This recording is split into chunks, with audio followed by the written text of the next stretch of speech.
Hey guys, this is Keith. I wanted to do a video about what it's like to own a Yamaha Super Tenere. Now I bought this bike 6 months ago and have put about 6,000 miles on it over the course of the 2016 riding season. For those of you who hadn't seen the earlier videos, I bought this bike about 900 miles away in North Carolina. I drove down with my truck and picked it up. I paid $10,800 for it. It only had 767 miles, and in fact, it's still under warranty right now. The previous owner had put quite a bit of options, several $1,000s into it, including alt-rider crash bars, some deflectors for the windshield and side deflectors, as well as the factory Yamaha side cases and top case. And he also added some driving lights to it too. So it's pretty much ready to go. So I've had it the whole season, and I wanted to give you guys some tips and advice about what to look for, what it's like to own this bike. I have to say I've been really impressed with it, and I continue to be impressed with it. It rides really nice. The gas mileage is great. I'm getting between 43 and 45 miles per gallon, which for a 1200cc bike to me is kind of unbelievable. It does really great for touring and commuting. I use the bike to go back and forth to work. I love having the hard bags on it. I've taken it on multi-day interstate tours where I really didn't leave the pavement at all, and it's been really great. The wind protection is fantastic. The seat is good. The electronic cruise control is really something that I probably will have a hard time not having that on another bike. It's just something, once you have it, you just want to have it. I've also taken the bike on some extended dirt trips up in Vermont, and it's done really well for that too. The thing I would say for that is really it's best on well-groomed gravel roads that are kind of graded and easy. The tires that I have are the stock Bridgestone Battle Wings, which are fine for that kind of riding, but they're really more like street tires. They're probably 20% dirt. So what I'm going to do when the tires wear out is put a set of probably the Mitas E07s. I've got a couple friends that have those, and they've had really good luck with them. Good wear life and good in the dirt. Actually, they say it's perfect for the kinds of bikes that they have. So I'm looking forward to doing that.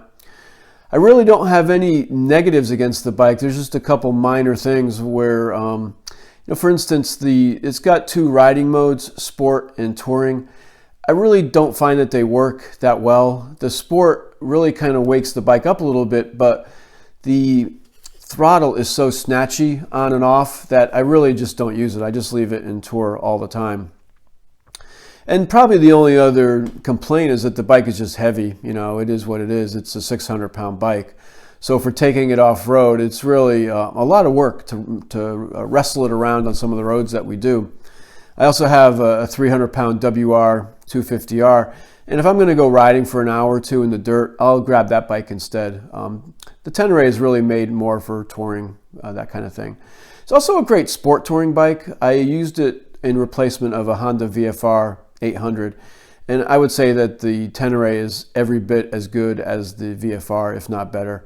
I love having the new electronics on it, the cruise control, the digital controls, everything. The instrumentation is great. So what I'm going to do now is I'm going to take you through the bike a little bit and show you different parts of it and talk about it. I love these alt-rider crash bars. They're about $400, but they protect the bike really well. The bike has fallen over on this right side and no damage whatsoever, not even a scratch on the crash bars, so they did their job. I still have not purchased a skid plate for the bike. I just have not been taking the bike off-road to the degree where I think it's really necessary. I'm just doing public dirt roads. So far the plastic one has held up fine. Now these are the stock tires, the Bridgestone Battle Wings. You can see by the tread, they're basically a street tire. With the driving lights, the previous owner had mounted them on the forks, and what was happening was when you're going off-road and the forks would compress, the lights would hit against the fender and knock the lights out of whack. So I mounted them up above on these two basically fairing support bolts on the top, and they seem to work okay. I really just don't use them very much though. I don't ride at night. I really don't like to ride at night. Now, the previous owner had rigged up the previous owner had rigged up this on-off switch, but the problem with that is it's really difficult to access while you're riding. And if there were oncoming cars, I just don't feel like it's really convenient. So I got to figure out what I'm going to do with that. Let me take you next into some of the electronics on the bike. So you've got here high beam, low beam, and flash to pass, turn signals, horn. This is your cruise control. See if I can get in here. Push this button to activate it, set it here, and then you can go up or down, increase or decrease your speed. Then push this button to turn it off. The top here, this button here toggles between the different screens on your display. Now on the other side, you've got a hazard switch, which is nice. I haven't had that before. And then the different riding modes. You've got a sport or tour. The bike just has to be at closed throttle for you to change it, so you can change it on the fly. And then your stop and run start button. So let me take you. The other thing up front is it's got this nice power adapter too, cigarette lighter style. So let me take you through the gauges. I'm not a big fan of the electronic tachometers. I like an analog one, but I've gotten used to this. So, but anyway, let's go through some of this. So let me do the sport and touring mode. You see the mode down the bottom, sport or tour. Now it's also got a couple levels of traction control. Traction control button's right up here. You can see it's at the traction control 1, which is the most restrictive. Switch it to 2, which is a little less restrictive. You'll get some wheel spin in the dirt, and then if you hold it down, you'll shut it off. And you have to be stopped to do that. Okay. Most of the screens are going to be up here that you can, well, actually everything that you can control, everything else is up here. This is from the left handlebar. So I've got my range for the tank, what my fuel average is. It's saying 48, but 47.9. It's actually probably less than that. The one below will give you the current or the instant miles per gallon. Now I've got my trip meter, dual trip meters, and then my odometer. Right now it's at 66.57.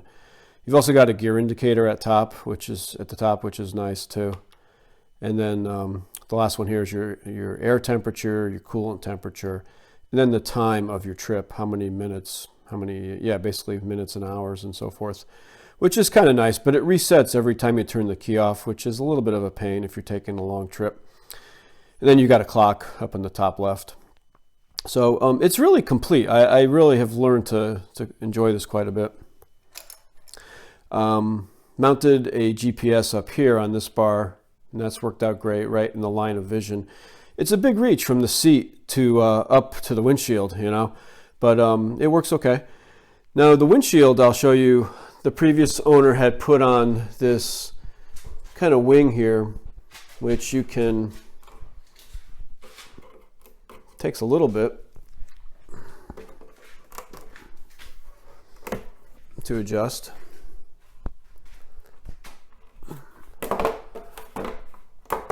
You can raise it up if you want. I can't imagine with it riding that high. With the way the factory windshield is now, you can just look over the top of the windshield, and that seems fine. I can't imagine riding it with it that high. The other thing that the owner had done was added these side deflectors, and I'll show you the other side. They look like they'd be easy to take off. I just have left them on. I will say that when you're riding, it creates quite a nice pocket of air behind the windscreen. You can hear music real easily, and it's very quiet. I was surprised. When I've jumped on other people's bikes, I've just noticed how much noisier their bikes are. Now the windshield itself is kind of a pain to adjust. You've got these on both sides, and then you've got to pull this piece out and then pull out on the other side, and really with two hands you've got to raise the windshield up and down. I'm not going to show that now just because I don't have two free hands. Because these side deflectors were here, the windshield will not go to the lowest position. It'll only go, I think, to the top, the second to the lowest or something. So I don't know. I think Yamaha could have done a better job. Probably made it like a one-handed windshield adjustment would have been really nice, or electronic, but that would be, you know. Anyway, this is a little bit of a nitpick. I'll show you I don't have the electronic suspension model. So with this, you've just got to manually adjust the shock, and then I believe there's an adjustment at the bottom too. At the forks, you've got a couple different adjustments here. I really just set it up for my weight based on the owner's manual, and it's been fine. I really have not noticed any problems. I'm just not a real big suspension tech guy, so I haven't messed with it. Big 6-gallon tank, which is, you know, awesome. You're going to get well over 200 miles per fill up, and that's really ideal, I think, for the kind of riding this bike is meant to do. Stock seat, it's comfortable enough. You know, it's the first bike I've gotten where I haven't thought about buying an aftermarket seat, so that's a good thing. Now the back seat, you can remove it. You have to remove this seat here and then take out a couple of bolts here, and then this pops off. And you can do that if you wanted to use it as a platform, maybe to put a sleeping bag or some camping gear or something like that. I just have never seen the need for it because I feel like this seat in itself acts as a pretty good platform. Now for me, I'm not a guy that really likes to modify my bikes too much. The bike has the stock exhaust, and I don't have any need to change it. I'm not going to put a power commander on it or anything. It runs really well right off the bat. I love the 270-degree firing order sound that this bike makes, that cross plane that they talk about with the R1. It just sounds like it's already got an aftermarket exhaust on it, so I'm real happy with that. Maintenance-wise, it's been pretty easy. I've only changed the oil on it, and that's it. I changed the rear drive on it at the same time I changed the oil. You can find automotive filters, spin-ons to fit, so the cost isn't too bad. It's got 2 oil drain plugs, but other than that, it's fairly easy to change the oil. The last thing I'll show you are the factory bags. I have done another video on these. They're not the easiest to open and close. You have to actually push down when you open and close these, but they sure do hold a lot of stuff, and they're totally waterproof. I like the way they look. Whether they're on the bike or whether you have the racks, the bike looks good either way. The only nitpick I've got on these, well, people have talked about it, is, you know, to close these, you've got to really push down when you turn the key. It feels like you're going to snap the key. Other than that, I've learned to live with it. Now, the other thing is I had an accident back in June, and the bike landed on the right side. I'll show you a quick video of that now.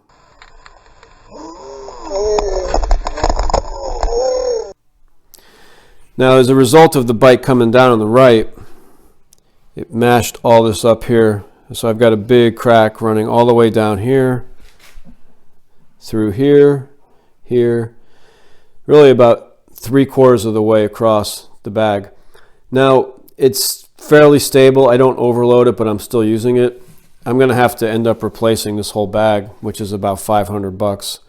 Not real happy about that. It was really kind of a low-speed accident, but not much I can do. Okay, some closing thoughts on the Super Tenere. One is warranty. I have an opportunity to get the extended warranty on this bike, and I talked to the dealer. I think it was probably between $500 and $800 for about 5 years of coverage. And I've decided I'm not going to do that. I just feel like the Yamaha is so reliable. I haven't read about any issues related to this model. And my own experience with getting extended warranties has been really mixed. And ultimately, I don't know if it really pays off. So I'm going to take my chances there. Another thing to consider if you're looking at a Tenere is what generation to get. Now, this is a 2014, which is the year that they had redesigned the bike slightly and added a lot of electronics like the ride-by-wire. I would say that this model is really desirable over the previous generation. For one thing, the electronic cruise control alone is really worth it. It's hard for me to consider going to a bike like this without having it. And I think the smoothness is supposed to be something that's been talked about, that's an improvement. And then you have the option of getting electronic suspension if you want to do that as well. Now, the last thing I'll say about the bike is one of the things that it's compared to a lot is the BMW R1200 GS. A number of my friends have them. I've ridden that bike. I've actually ridden this bike back to back with the GS.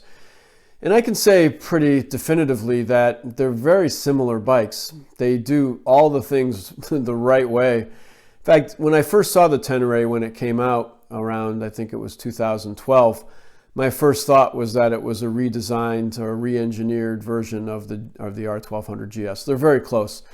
So for me, obviously I like the Tenere. It does everything well. There's a dealer near me, parts are a little bit more accessible, and the reliability of Yamaha is just spot on. And it's thousands of dollars less, and that, at the end of the day, for me, that's an important consideration. So if you're considering R1200 GS or something else in the Tenere, you know, I couldn't be any happier with the Tenere. It's exceeded the expectations I've had. It does everything I ask it to do, whether it's touring, whether it is dirt riding or just commuting back and forth to work or doing some sport touring. So if you have any questions about the Tenere, if you're considering getting this bike, drop them below. We've had some really good conversation on some of the other Tenere videos, and I'm really happy to engage in impart the knowledge that I have about this bike. Again, it's only 5,000 miles, but I've gotten to know the bike pretty well. So if you like these videos, give me a thumbs up or subscribe, and we'll see you again.